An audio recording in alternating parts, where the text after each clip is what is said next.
पत्रकार अगर अपनी हक और देश के हक की बात करता है तो उसको बंद कर दिया जाता है, उस पर यूएपीए लगा दी जाती है। क्या कहेंगे आप? देखिए, देश के प्रचार मंत्री जो अब यूट्यूब पर आ चुके हैं, हाँ। वही देश के प्रधानमंत्री सोशल मीडिया के उन तमाम पत्रकारों से डरे और सहमे हुए हैं। जो पत्रकार आज देश में आंख से आंख मिला के सरकार से सवाल पूछ रहे हैं, आज वही सरकार डरी हुई है। आप बताइए, मैं कहता हूं, गोदी मीडिया पे ऊपर नकेल क्यों नहीं कसी कर रही है? आज जितने पत्रकारों को आज रात के अंधेरे में जिस तरीके से उनको गिरफ्तार कर लिया गया है, आपने देखा होगा। ये सरकार चाहती है कि जितने लोग इस देश में पत्रकारिता कर रहे हैं वो जनता की आवाज ना बने, वो हमारी आवाज बने। आज देश में अघोषित आपातकाल घोषित हो गया है। क्या भारतीय जनता पार्टी और देश के प्रधानमंत्री जी को इतनी भी शर्म नहीं है कि देश की जनता की अगर आवाज़ कोई उठाने का काम कर रहा है तो ये देश की सोशल मीडिया कर रही है? मैं कहता हूँ, आज वो 10 चिन्हित पत्रकार नहीं है। आने वाले समय में जो 2024 का लोकसभा चुनाव है, उससे भारतीय जनता पार्टी डरी हुई है कि इनको सबको जेल की सलाखों के पीछे डाल दिया जाए। मैं कहता हूँ, गोदी मीडिया से सवाल मैं पूछता हूं कि आज देश के प्रधानमंत्री गोदी मीडिया के पत्रकारों को, जमान नफरती पत्रकार हैं, उनको जेल की सलाखों के पीछे क्यों नहीं डाला जा रहा है? उनके ऊपर सीबीआई क्यों नहीं भेजा जा रहा है? ये देश के प्रधानमंत्री कहीं ना कहीं आज देश की जनता के साथ अन्याय कर रहे हैं। इस देश में अगर देश के प्रधानमंत्री में इतनी बड़ी ताकत है तो लगा दीजिए घोषित पाल। जो देश की आवाज उठा रहे हैं उनको जेल की सलाखों के पीछे डाल दीजिए। क्या यही देश का लोकतंत्र है? लेकिन भाजपा के लगातार आरोप है कि ये जो नफरत फैलाने का काम कर रहे हैं, इसलिए उनको यूएपीए लगाया गया है। आप बताइए, इस देश में कौन कहता है हिंदू खतरे में है? स्ट्रीम मीडिया कहती है। क्यों नहीं वो जो चित्रा, अंजना और ऐसे तमाम पत्रकार हैं, उनको क्यों नहीं जेल की सलाखों के पीछे डाला जाता है? ये गिद्ध मीडिया है। जब देश में हिंदू मुसलमान का मुद्दा आ जाता है, आपने नूहू की घटना देखी होगी, आपने मणिपुर की घटना देखी होगी, आपने तमाम ऐसे हिंदू मुस्लिम की घटनाओं को देखा होगा, लेकिन भारतीय जनता पार्टी इन घटनाओं को दरकिनार करना चाहती है। क्या आज मणिपुर में शांति व्यवस्था कायम है? मैं देश के प्रधानमंत्री से पूछना चाहता हूं, कोई शांति व्यवस्था कायम नहीं है, लेकिन स्ट्रीम मीडिया में उसका मुद्दा गायब है। जिस तरीके से कल बिहार में जातिगत जनगणना का जो पूर्ण रूप से सर्कुलेट किया गया है डेटा, उससे भारतीय जनता पार्टी डरी हुई है। आज ऐसे मुद्दों को लाके और उस मुद्दे को दबाना चाहती है। आने वाला 2024 का जो चुनाव है, ये पूर्ण रूप से तय कर देगा कि भारतीय जनता पार्टी सत्ता से बेदखल हो रही है। लगेगी आग तो आएंगे कई घर जद में। यहाँ पे सिर्फ वही 10 पत्रकार नहीं है, आप लोग को भी जेल की सलाखों के पीछे डाला जाएगा। ये सरकार पूर्ण रूप से डर चुकी है कि 24 में पूरी तरीके से हमारी सत्ता चाह रही है। जिसको आए दिन डर चुकी है, वो कह रहे हैं कि दोबारा आ रहे हैं 2024 में। अरे ठोक के बोलते हैं। भैया बताइए, जनता के जनादेश के द्वारा सरकार बनती है, देश के प्रधानमंत्री ईवीएम के द्वारा अपनी सरकार बनाना चाहते हैं। ये घोटाले की सरकार है। ये सबसे बड़ी सरकार देश का आज़ादी के 75 साल में जो कहते हैं अमृतकाल चल रहा है, इनके अमृतकाल के शासनकाल में धर्म के नाम पे सबसे बड़ा घोटाला हुआ है।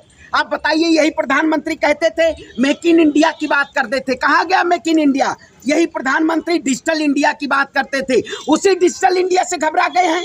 क्यों नहीं घबराए? आज देखिए, तमाम उन पत्रकारों को लोधी रोड कॉलोनी पे, मैं भी वहां से आया हूँ, इतनी फोर्स लगा दी गई है कि आप इस देश की आवाज न बन पाए। आप बोलने का अधिकार नहीं है इस देश में। हमें आर्टिकल 19 अधिकार देता है, हम अभिव्यक्ति की आज़ादी है, लेकिन लोधी रोड कॉलोनी चले जाइए, तमाम उन पत्रकारों को जेल की सलाखों के पीछे डाल दिया गया। आप उनके समर्थन में जवाब नहीं दे सकते हैं। नफरत फैला रहे थे देश में। अरे भैया, नफरत कौन फैला रहा है? आप बताइए, आज नफरत कौन फैला रहा है देश में? हिंदू मुसलमान का मुद्दा देश में कौन चला रहा है? भारतीय जनता पार्टी और वो गिद्ध मीडिया चला रही है। मैं कहता हूँ, मणिपुर में जितने लोग अभी तक पलायन किए, क्या भारतीय जनता पार्टी के सरकार ने उनको विस्थापित करने का काम किया?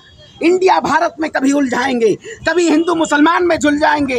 जब आप जातिगत जनगणना आ गई तो एक नया मुद्दा ले आए, इसको दबाना चाहते हैं। लेकिन देश की जनता जान चुकी है, आप ना दलित के हितैषी हैं, ना ओबीसी के हितैषी हैं, ना SC ST के हितैषी हैं। आप सिर्फ और सिर्फ पूंजीपतियों के हितैषी हैं। एक नेता है इस देश में जो तमाम उन नौजवानों की आवाज़ उठा रहा है, किसानों की आवाज़ उठा रहा है, वो राहुल गांधी है। और राहुल गांधी एक वो आदमी है जो इस देश में ऐसी तानाशाह सत्ता को परिवर्तित करने की ताकत रखा है और किसी में ऐसी कहा जा रहा 2019 से पहले ये आंधी दिखाई नहीं दे रही थी राहुल गांधी की। अरे भैया आप बताइए 2014 में जो ब्रांडिंग वाली सरकार थी, जिन्होंने कहा था बहुत हुआ महिलाओं पे अत्याचार, कहाँ है मोदी सरकार? जब देश की महिलाओं पे अत्याचार हो रहा था तब मोदी सरकार आंख में चश्मा लगा के और सोई हुई थी।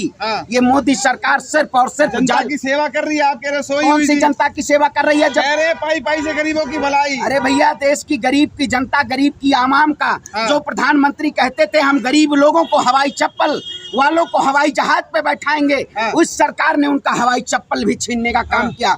इस सरकार ने उनके हाथ से निवाला छीनने का काम किया। मोदी जी पहली पसंद बने हुए जनता। अरे भैया आपकी पहली पसंद होंगे। आपकी पहले मोदिया बिंद हो चुका है आपको। इस देश में मोदिया बिंद सरकार कड़वी लगती है आपको। देखिए सच्चाई कड़वी नहीं है, सत्य परेशान कर रहा है। आज बताइए स्ट्रीम मीडिया क्यों प्रधानमंत्री मोदी जी ने कहा, देखिए देश की जनता, मोदी जी अब कह रहे हैं आप मेरा बेल आइकन दबाइए। क्या वाकई में मोदी जी के इतने बुरे दिन आ गए हैं कि अब देश की जनता और भाजपा नेता, कल आप देखिएगा मनोज तिवारी तमाम उनके केंद्रीय मंत्री, अभी तो मध्य प्रदेश के चुनाव में केंद्रीय मंत्रियों को उतारा गया है। कल ये भारतीय जनता पार्टी के लोग यूट्यूब का मोदी जी का चैनल सब्सक्राइब करते हैं ना, मंत्री लोग जमीन पर उतर रहे हैं। अरे भैया हड़बड़ाई हुई है मध्य प्रदेश में, जिस तरीके से जनता कुछ नहीं हो रहा मध्य प्रदेश में। आप बताइए, अरे भैया शिवराज मामा को क्यों नहीं टिकट दिया जा रहा है बताइए? भारतीय जनता पार्टी के मुख्यमंत्री अगर काम किए होते तो कहीं ना कहीं उस पर वोट मांगती। ये सिर्फ और सिर्फ एक प्रोपोगेंडा है और ऐसी प्रोपोगेंडा सरकार को पूर्ण रूप से जनता बहिष्कार करेगी। इस देश में एक नई राजनीति का उद्गम होगा और जो राहुल गांधी करने का काम कर रहे हैं, ऐसा कोई नेता नहीं है इस देश में जो जनता की आवाज और जन जन की आवाज बन रहा हो, चाहे किसान हो, चाहे कुली हो, चाहे महिला हो। ऐसा नेता कोई नहीं है। वो केवल टीवी मीडिया में कहते हैं कि 56 इंची का सीना है।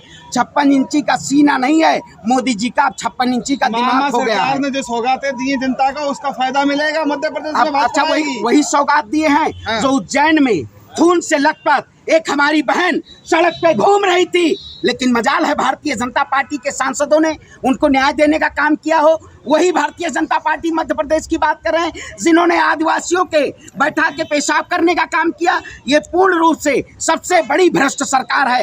ऐसी भ्रष्टाचारी सरकार को देश की जनता बर्दाश्त नहीं करेगी। 2024 में जनता बर्दाश्त नहीं करेगी। जनता कह रही है कि हर हर मोदी घर घर मोदी। मैं कहता हूँ तख्त भी बदल देंगे, ताज भी बदल देंगे। आए मोदी तेरे तानाशाही 24 में सरकार बदल देंगे, 24 में सरकार बदल देंगे। ये सत्ता पर अकेले खड़े होकर सरकार। अरे भैया क्या ये जनता नहीं दिखाई दे रही है आपको? जनता की आवाज नहीं सुनाई दे रही? आपने रामलीला मैदान पे वो जनता की भीड़ नहीं देखी? शायद आपको दूरबीन लग गया, आप चश्मा लगा चुके हैं। आज देश की जनता पूर्ण रूप से तैयार है। भारतीय जनता पार्टी कल छल बल और दल सब लगा देना चाहती है कि इस देश की सोशल मीडिया के जरिए देश की जनता की आवाज पता है ना कि हमें हराने वाला आप पैदा नहीं हुआ है। किसको पता? मोदी जी भगवान हैं। अरे मैंने कल सुनिए भाजपा के एक नेता कल थे, मैंने एक कहानी सुना, उन्होंने बता रहे थे, उन्होंने कहा चलिए आपका भगवान का दर्शन कराते हैं, और वो चले गए मोदी जी का दर्शन कराने। तो मोदी भगवान है, मोदी जी भगवान है। अरे आप जैसे जाहिल, आप जैसे जाहिल पत्रकार, आप जैसे जाहिल और अनपढ़ पत्रकार अगर इस देश में होंगे तो देश का प्रधानमंत्री अनपढ़ होगा। जो इंग्लैंड से पढ़ गए, जो विदेशी कॉलेज यूनिवर्सिटी से पढ़ के आया हुआ, उसको आप कहते हैं कि अयोग्य सांसद है। देश के प्रधानमंत्री अगर जब हिम्मत है तो 1 घंटा नहीं 5 मिनट राहुल गांधी के साथ बैठ के मीडिया में बात कर ले। मैं कहता हूँ घमंडिया पार्टी का वोट नहीं। अरे भैया घमंडिया, अरे तानाशाह पार्टी है और घमंडिया पार्टी कौन सी है? घमंडिया पार्टी, अरे भैया घमंडिया पार्टी होती तो आजादपुर मंडी में जाके उन सब्जी वालों ठेले वालों से नहीं जाके मिलते, उन कुलियों से नहीं मिलते राहुल गांधी। ये जन जन के नेता है, जन जन की आवाज है। भारतीय जनता पार्टी पूर्ण रूप से कमीशन खोर सरकार है और देश की जनता को लूटने का काम किया है। जिसने गेल बेचा, सेल बेचा, बेला बेचा हवाई अड्डा, उसी के अध्यक्ष हैं जेपी नड्डा। यही काम है, उसी के अध्यक्ष हैं। इसने सबको सारे सरकारी संसाधनों के बेचने का काम किया और जेपी नड्डा और ये क्या है अड्डा नड्डा गड्ढा, ये सब इस देश के अध्यक्ष बने हुए हैं भारतीय जनता पार्टी के। देश पूरी देश की आवाम का है और आवाम पूर्ण रूप से तैयार है 2024 में परिवर्तन के लिए।